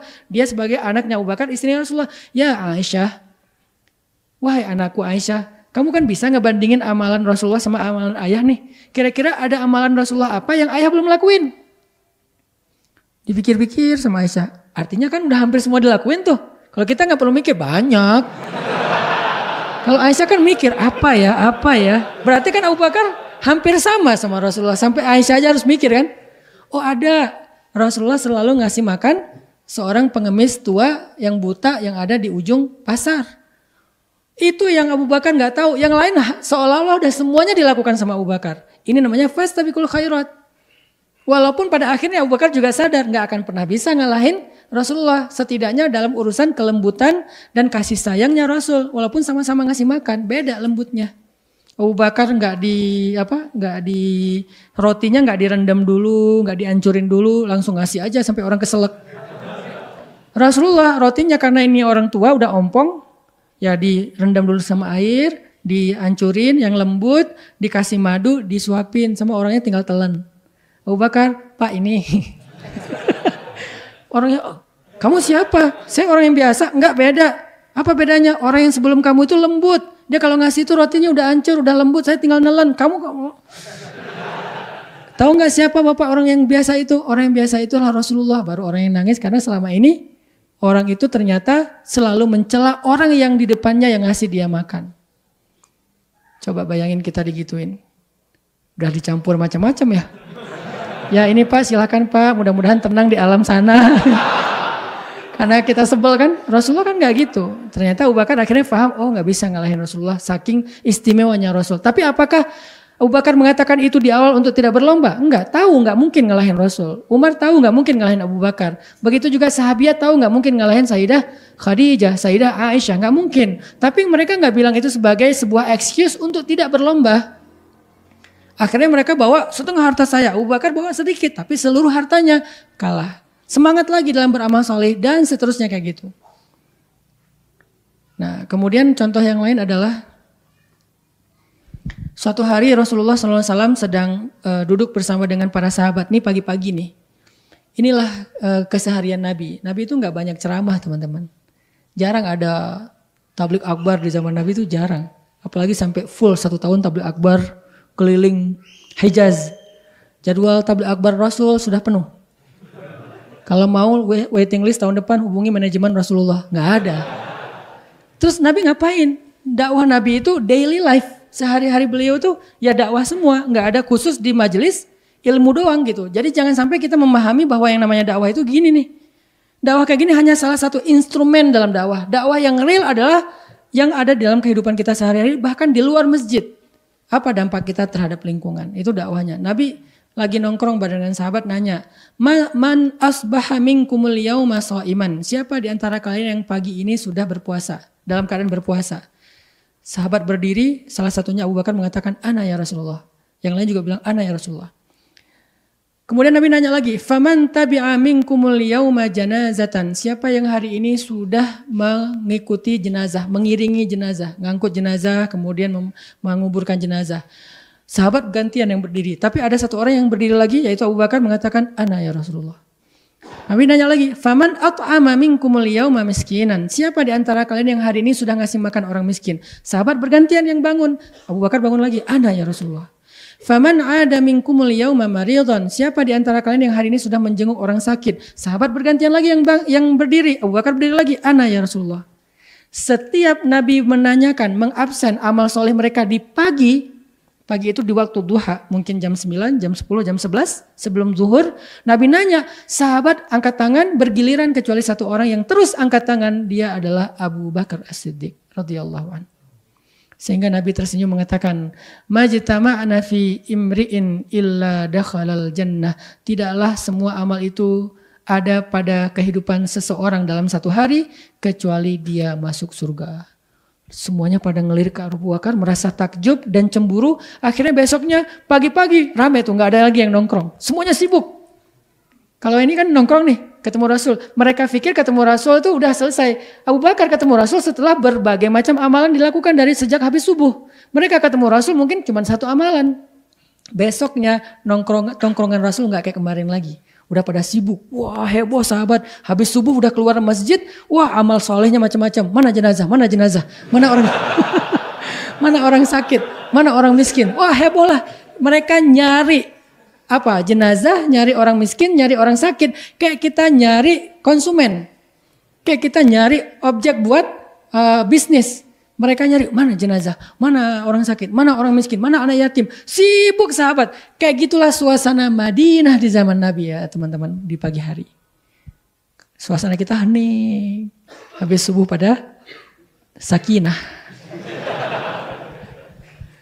Kalau mereka subuh itu memang nafas gairah subuh itu luar biasa. Makanya Nabi dengan semangat berdoa, "Ya Allah berikanlah keberkahan bagi umatku di waktu pagi." Arti keberkahan di sini tuh banyak amal solehnya. Pagi-pagi itu udah beres. Jadi jam 9, jam 10-nya sahabat udah sekian amal soleh dilakukan. Coba bedakan dengan amal soleh kita di jam yang sama. Mungkin masih jauh. Di sini ada pelajaran harusnya di waktu yang singkat kayak gitu aja kita udah melakukan banyak kebaikan. Itu pelajarannya. Abu Bakar di waktu jam 9, jam 10 pagi udah melakukan sekian banyak kebaikan. Sehingga Nabi mengatakan, "Majtama'na fi imri'in," tidaklah ketemu semua amal itu dalam satu orang dalam satu hari, illa dakhalal jannah, kecuali dia masuk ke dalam surga. Was-sabiquna as-sabiqun. Itulah sahabat. Sullatum minal awwalin. Dulu banyak yang kayak gitu. Wa qalilum minal akhirin. Sekarang sedikit. Dulu sullah di situ bukan sepertiga. Jangan dihitung sepertiga berarti masih ada kesempatan 2/3 nih. Enggak kayak gitu sih hitungannya. Sullah di sini adalah sebuah kode, sebuah simbol. Dulu banyak. Kalau sekarang qalilun, tinggal sedikit. Sekarang yang tersisa yang sullatum minal awwalin wa sullatum minal akhirin adalah ashabul yamin, golongan kanan yang beramal soleh. Tapi enggak sebergairah yang sabiqun as-sabiqun. Mereka juga masuk surga, tapi beda. Derajat surganya, kenikmatan di dalam surganya, cepat masuk surganya berapa cepat, itu beda. Muncul lagi nanti kisah wasabiqun yang lain, misalnya yang dikisahkan oleh Anas bin Malik dalam sebuah adegan perang Uhud. Nabi SAW menghunus pedang, kemudian bersabda, "Man ya'khudhu minni hadza?" Siapa yang mau mengambil pedang ini dari tangan aku? Sahabat semuanya, "Ana ya Rasulullah." Rame-rame angkat tangan gitu. Saya ya Rasulullah, pengen ngambil pedang dari tangan Nabi karena itu kebaikan. Kemudian Nabi mengatakan, "Faman ya'khudhuhu bihaqqih?" Terus siapa yang mau mengambil pedang ini dan menunaikan haknya? Apa hak pedang itu? Perang.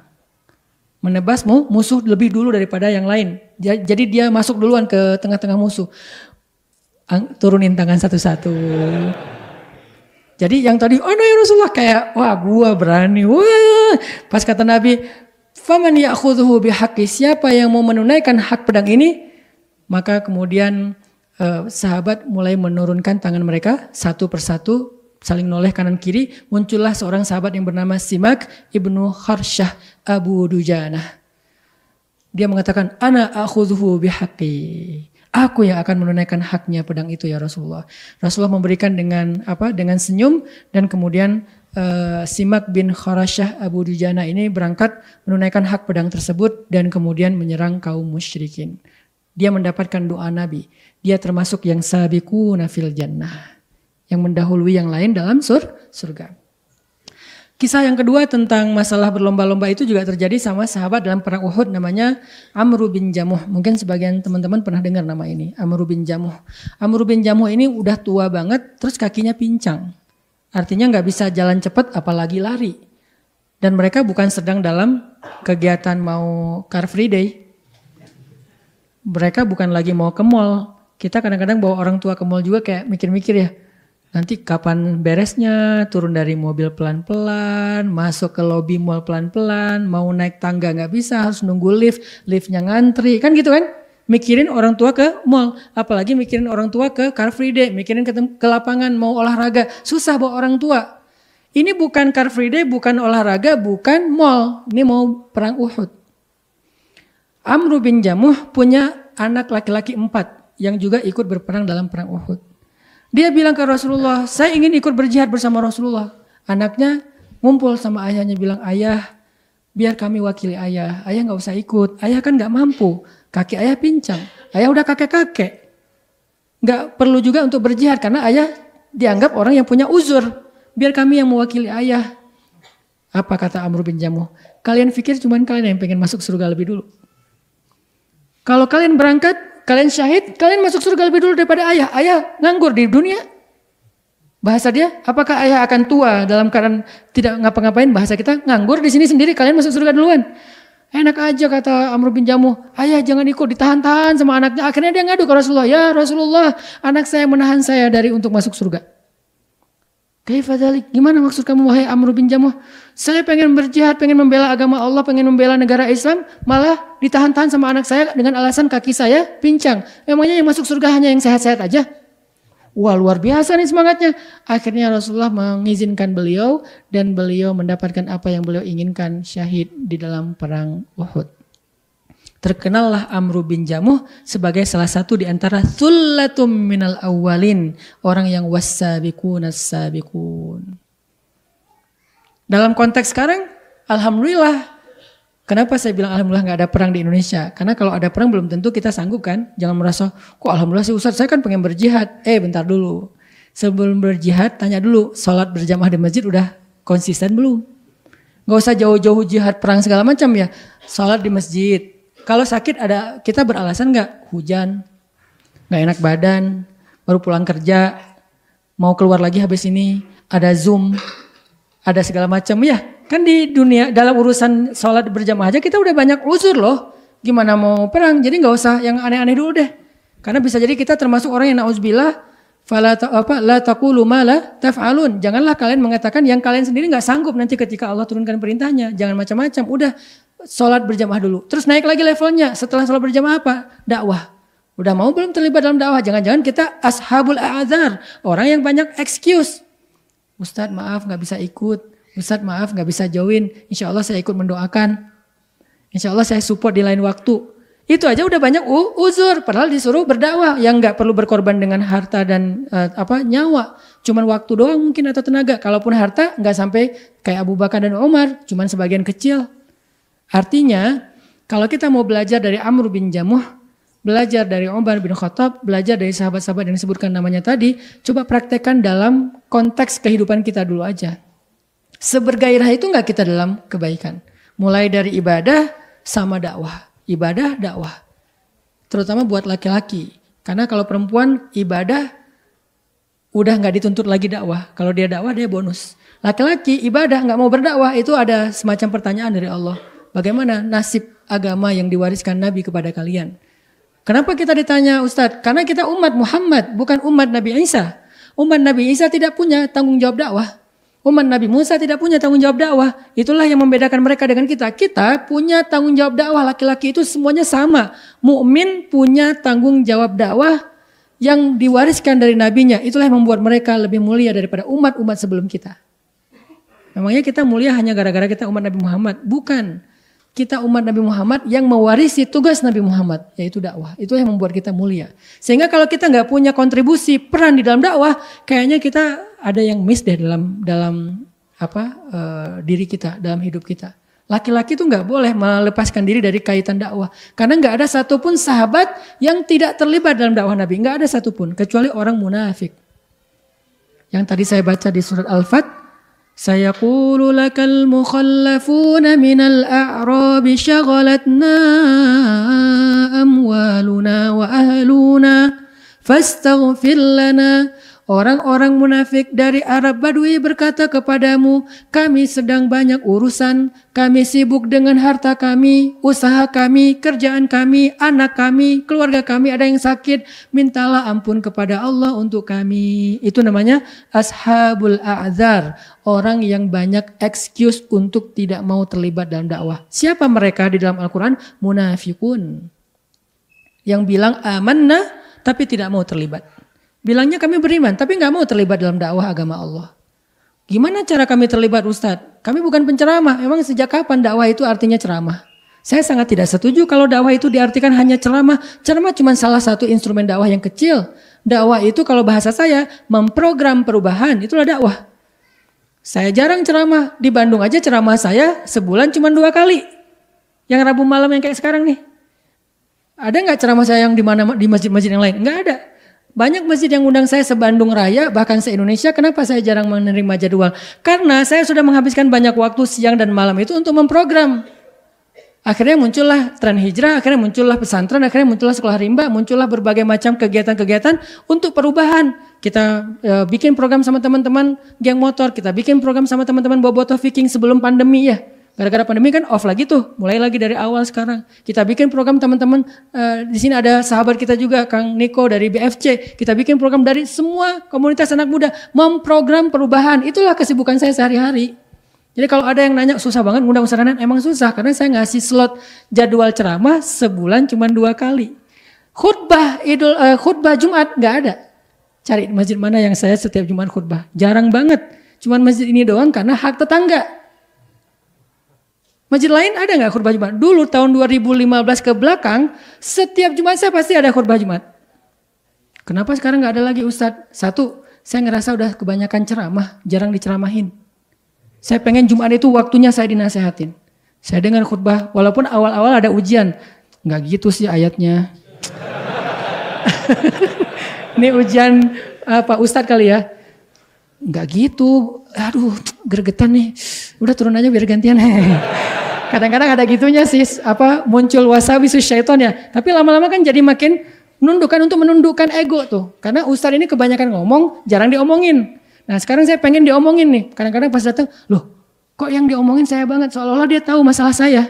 Seolah dia tahu kekurangan dan aib atau dosa saya kayak lagi diceramahin kamu tuh. Seolah-olah gitu. Itu Allah yang menuntun lisan seorang khatib. Bisa jadi nggak ada di teksnya. Udah disiapin materi ini yang keluar yang beda. Dia juga heran kenapa saya ngomong ini ya. Ternyata ada saya di situ. Yang lagi butuh nasihat itu.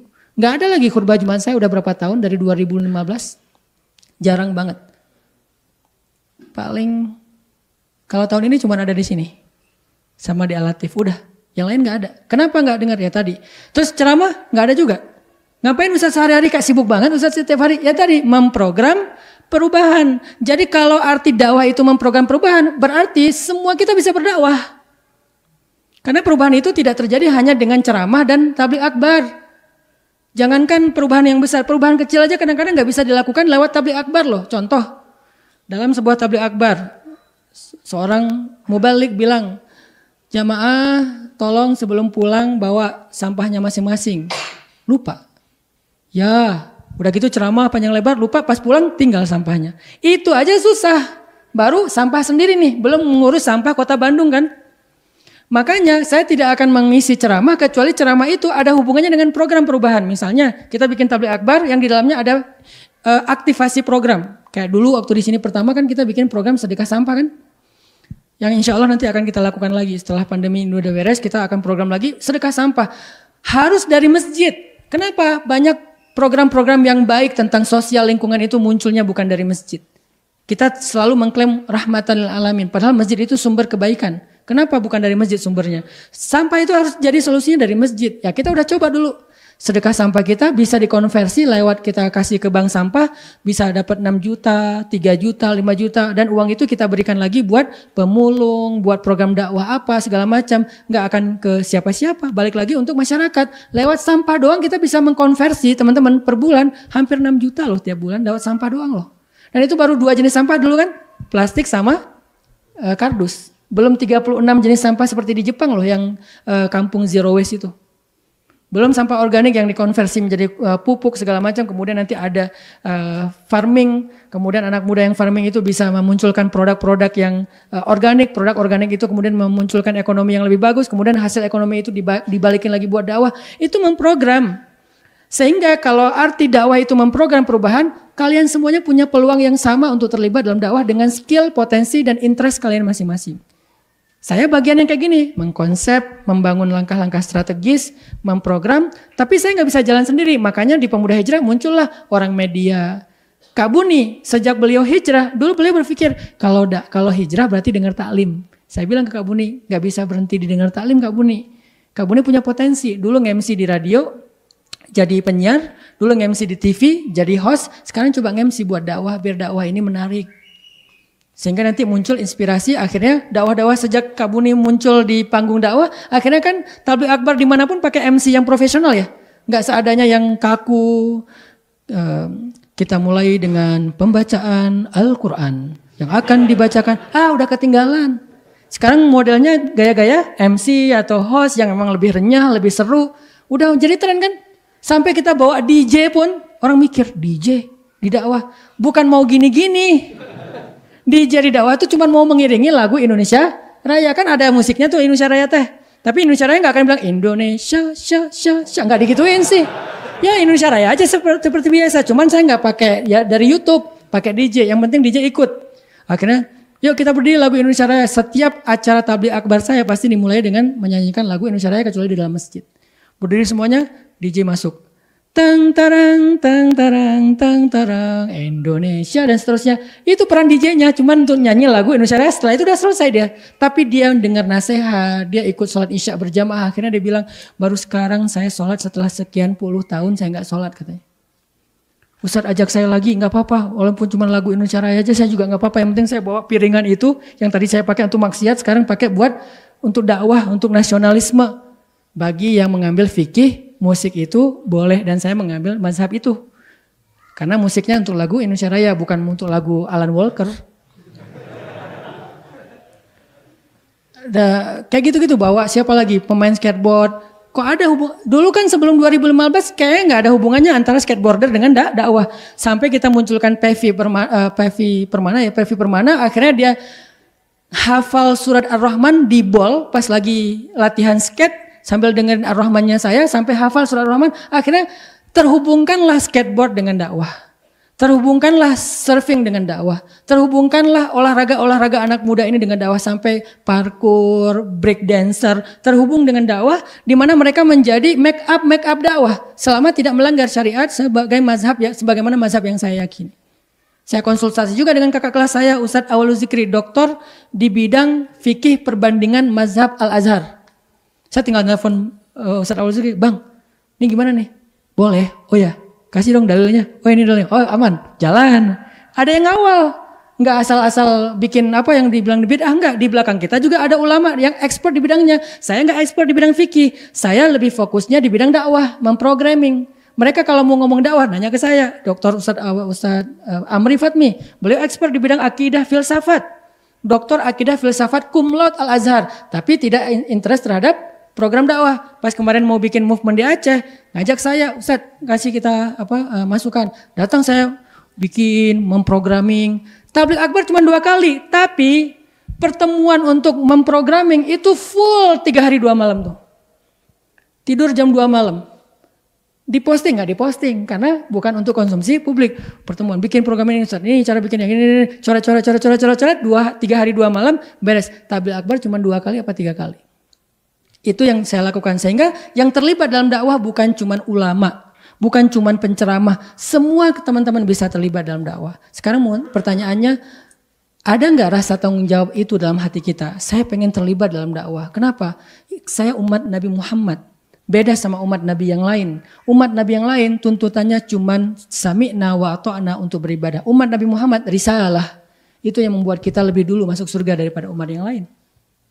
Itu yang membuat kita istimewa dan dapat syafaat dibandingkan umat yang lain. Sehingga dakwah apa yang kami bisa lakukan Ustadz? Apapun. Pemuda Hijrah dalam sebuah dakwah movement perubahan anak muda, kita menunggu teman-teman semuanya. Makanya di grup itu ditanya, apa yang kalian teman-teman bisa kontribusikan buat dakwah? Ustadz, saya orang IO. Kemarin kita bikin forest camp. Forest camp itu kenapa kita bikin ya? Tadi ada tujuan biar anak muda itu belajar event, nanti mudah-mudahan ke depan mereka produktif juga secara ekonomi dengan skill eventnya. Forest camp sendiri menopang, membackup kebutuhan finansial, sekolah, dan pendidikan gratis yang kita berikan di pesantren. Sekolah rimba gratis, pendidikan santri sampai remaja gratis, kreatif institut gratis. Dari mana? Kan gurunya juga kita harus berikan haknya yang cukup. Bahkan kalau bisa nantinya lebih daripada standar. Dari mana? Ya tadi dari ada event yang eksklusif, ada yang pendidikan gratis. Jadi saling mensupport. Siapa yang bisa ngasih biar event ini menarik? Ada orang kreatif. Saya butuh banget nih orang-orang kreatif. Saya butuh orang-orang yang ngerti tentang farming, permakultur. Saya butuh orang yang tahu cara mengolah pupuk. Saya butuh orang yang apa? Di sini ada Kang Habil, seorang penunggang kuda, atlet memanah berkuda. Akhirnya kita punya stable, Kang Habil yang berdakwah lewat skill memanah berkudanya. Jadi nggak harus semuanya ceramah. Kalau ceramah berarti tugas dakwah cuma tugas ustadz. Ini yang terjadi pada para sahabat. Yang terakhir adalah kisah sahabat di dalam